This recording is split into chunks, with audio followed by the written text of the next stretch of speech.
ललितादित्य मुक्तापीड़ कश्मीर के इतिहास में सबसे महान और यशस्वी हिंदू राजा माने जाते हैं। उनका शासनकाल 8वीं शताब्दी में था और उन्होंने अपने पराक्रम, सांस्कृतिक उत्थान और स्थापत्य कला के माध्यम से कश्मीर को एक स्वर्ण युग में पहुंचा दिया। वे कारकोट वंश से थे और उनका राज्याभिषेक लगभग 724 ईस्वी में हुआ। उनके पिता द्रेप्टसेन द्वितीय थे और उनकी राजधानी प्राचीन श्रीनगर पुराणाधिष्ठान में स्थित थी।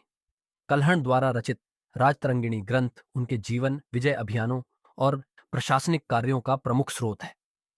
ललितादित्य एक अद्वितीय विजेता थे जिन्होंने कश्मीर की सीमाओं से बाहर निकलकर उत्तर भारत, मध्य एशिया और तिब्बत तक अपने सैन्य अभियान चलाए। उन्होंने कन्नौज के शक्तिशाली राजा यशोवर्मन को पराजित किया और मगध, गंधार, कंबोज, बाल्टिस्तान तथा दक्षिण भारत तक अपनी शक्ति का विस्तार किया। तुर्क आक्रमणकारियों को आक्रमणों को हराकर उन्होंने कश्मीर की सीमाओं को सुरक्षित किया और अंतर्राष्ट्रीय स्तर पर अपनी पहचान बनाई। उन्होंने सूर्य भगवान को समर्पित मार्तंड सूर्य मंदिर का निर्माण कराया, जो कश्मीरी शिल्पकला का उत्कृष्ट उदाहरण है। आज भी इसके भग्नावशेष कश्मीर में स्थित हैं और इसकी वास्तुकला दर्शनीय है।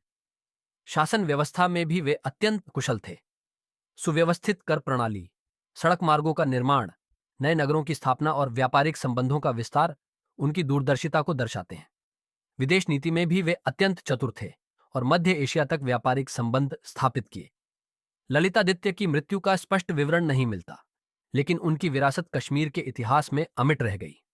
उन्होंने कश्मीर को केवल एक क्षेत्रीय शक्ति नहीं, बल्कि एक महान सांस्कृतिक और सामरिक महाशक्ति बना दी, जिसकी छवि आज भी इतिहास के पन्नों में गौरवपूर्ण रूप से अंकित है।